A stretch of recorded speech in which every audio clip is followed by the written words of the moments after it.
எண்ணெய் கத்திரிக்காய் குழம்பு வைக்கலாம் வாங்க. கத்திரிக்காயை 4ஆக கீறி வச்சுருக்கேன், காம்பு வெட்டாமல். மசாலா அரைக்கிறதுக்கு வெங்காயம், வரமிளகா, பூண்டு, கருவேப்பிலை எல்லாம் தனியாக எடுத்து வச்சுருக்குறேங்க.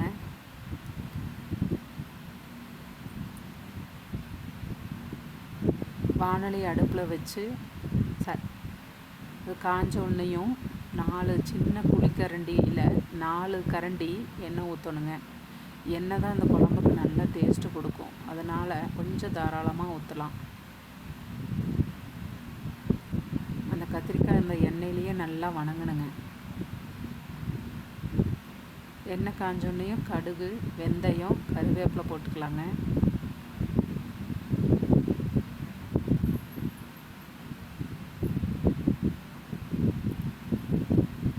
பொரிஞ்சோன்னே கருவேப்பிலை போட்டுக்கலாங்க. கருவேப்பிலை பொரிஞ்சோன்னையும் கழுவி வச்சுருக்கிற தண்ணியில் போட்டு வச்சுருக்கிற கத்திரிக்காயை போட்டுக்கலாங்க. நல்லா பிஞ்சு கத்திரிக்காயை எடுத்துக்குங்க, குழம்பு இன்னும் நல்லா டேஸ்ட் கொடுக்கும். அந்த எண்ணெயிலேயே கத்திரிக்காயை நல்லா வணக்கிக்கலாங்க.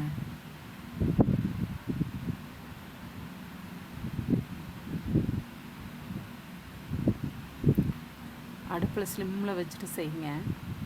ஸ்பீடாக வச்சா அந்த எண்ணெய் சீக்கிரம் குடித்த மாதிரி ஆகிடும், கத்திரிக்காய் கரிஞ்சு போகிறதுக்கு வாய்ப்பு இருக்குது. அதனால் ஸ்லிம்மிலேயே வச்சுக்கலாங்க அடுப்பு.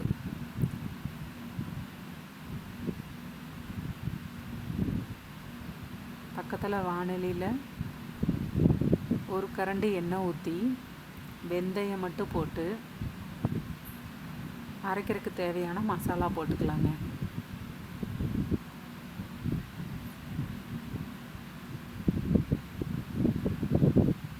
தட்டி காஞ்சோன்னையும் வெந்தயம் பொரிஞ்சிருட்டுங்க. பொரிஞ்சதுக்கப்புறம் நம்ம எடுத்து வச்சுருக்கிற வெங்காயம், வரமிளகா, பூண்டு, கருவேப்பிலை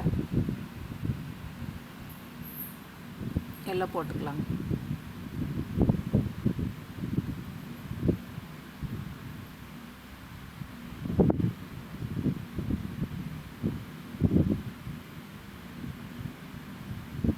போட்டு அதை நல்லா வணக்கலாங்க. இந்த குழம்புக்கு உண்டான டேஸ்ட்டே மசாலா பொருளை எவ்வளோ வணக்கிறங்கிறதுல தான் இருக்குதுங்க. மசாலாவை எண்ணெயிலேயே நீங்கள் அந்த கத்திரிக்காயை வணக்கி அது எண்ணெயிலேயே வணங்கும்போது இது நல்லா வணக்கிடணுங்க. வணக்கி அரைக்கும்போது அந்த டேஸ்ட்டுக்கு உண்டான அந்த குழம்புக்கு உண்டான டேஸ்ட்டே இந்த வணக்கிறதுல தான் இருக்குதுங்க. நல்லா வணக்கிடணுங்க. வெங்காயம் கலர் மாறுற அளவுக்கு நல்லா வணக்கிடணும். 4 தக்காளி கட் பண்ணி வச்சுருக்கிறேன். ஒரு எலுமிச்சை சைஸு புளி எடுத்துக்குங்க. புளி எடுத்து நல்லா கரைச்சி வச்சுருக்கிறேன்.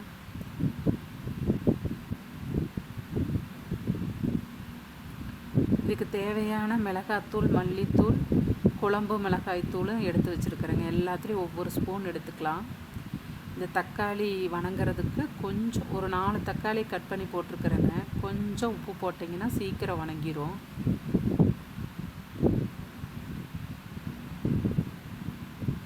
கூடையே அந்த மிளகாத்தூள், மல்லித்தூள், குழம்பு மிளகாய் தூளையும் போட்டு நல்லா எண்ணெயிலேயே வணக்கிடலாங்க. வணக்கிறதுக்கப்புறம் அரைச்சிட்டு வந்துடலாங்க. இது கூடயே சேர்த்து அதையும் நல்லா பச்சை வாசம் போடுற அளவுக்கு வணக்கிடணுங்க. வணக்கிட்டு அரைச்சிட்டு வந்து குழம்பு ஊற்றிடலாங்க.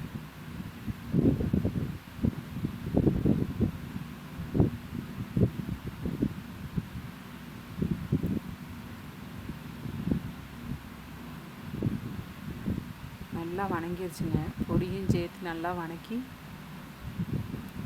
அரைச்சிட்டு வந்து குழம்புல ஊற்றிடலாம். பாருங்கள், கத்திரிக்காய் நல்லா வணங்கிடுது. நல்லா கலர் மாதிரி வணங்கிருச்சு பாருங்கள். இது அப்படியே ஸ்லிம்மில் வச்சு மூடி வச்சுருவோனுங்க, வணக்கி விட்டு. அப்போ இன்னும் நல்லா வணங்கிருங்க. கத்திரிக்காய் அப்படியே வாயில் வச்சா கரைஞ்சிருங்க. நம்ம கடிச்செல்லாம் சாப்பிட தேவையில்லை, அப்படியே வாய்க்குள்ளே வச்சோன்னே அப்படியே கரைஞ்சி உள்ளே போயிருங்க. அந்த அளவுக்கு இருக்குங்க கத்திரிக்காய்.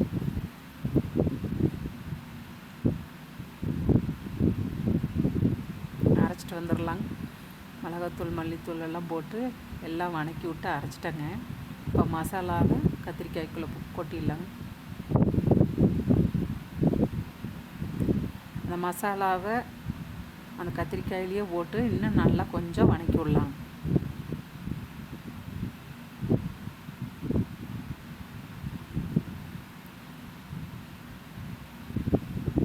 வணக்கிட்டு நம்மளுக்கு தேவையான அளவு தண்ணி ஊற்றிக்கலாம். அது கூடயே புளி தண்ணியும் ஊற்றிக்கலாம்.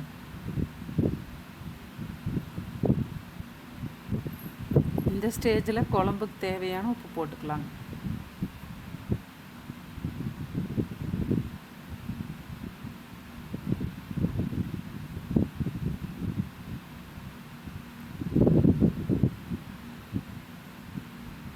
உப்பு நிறையா போடுறேன்னு நினச்சிக்காதீங்க. இப்போ தேவையான அளவு இது நல்லா வணக்கி விட்டு போட்டு நம்ம குழம்புக்கு எந்த அளவு தேவையோ அந்த அளவு கொஞ்சம் தண்ணி ஊற்றிக்கலாம். புளியும் ஊற்றும் போது எல்லாம் கரெக்டாக இருக்குங்க.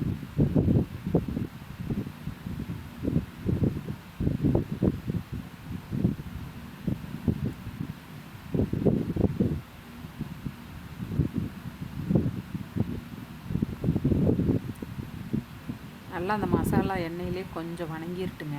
அதுக்கப்புறம் தேவையான அளவு தண்ணி ஊற்றிக்கலாம்.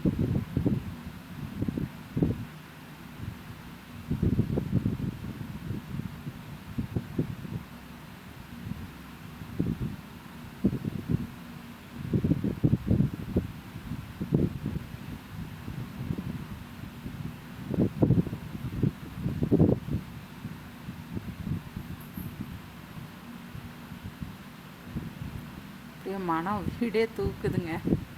அந்த அளவுக்கு மணக்குது.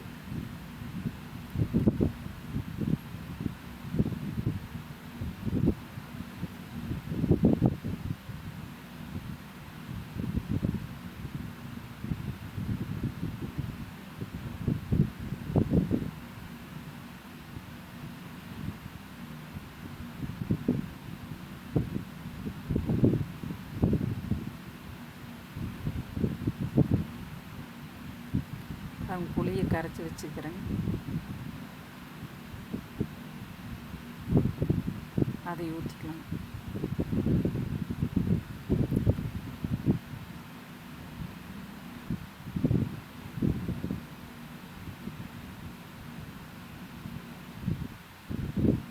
புளி ஊற்றிட்டேங்க. தேவையான அளவு தண்ணி ஊற்றிட்டேங்க.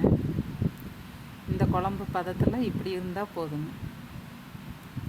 பாருங்கள், எண்ணெய் பிரிஞ்சு குழம்பு கரெக்டான பதத்தில் சூப்பராக ஆயிடுச்சுங்க. எண்ணெய் கத்திரிக்காய் குழம்பு ரெடி. நீங்களும் செஞ்சு பாருங்கள், சொல்லுங்கள்.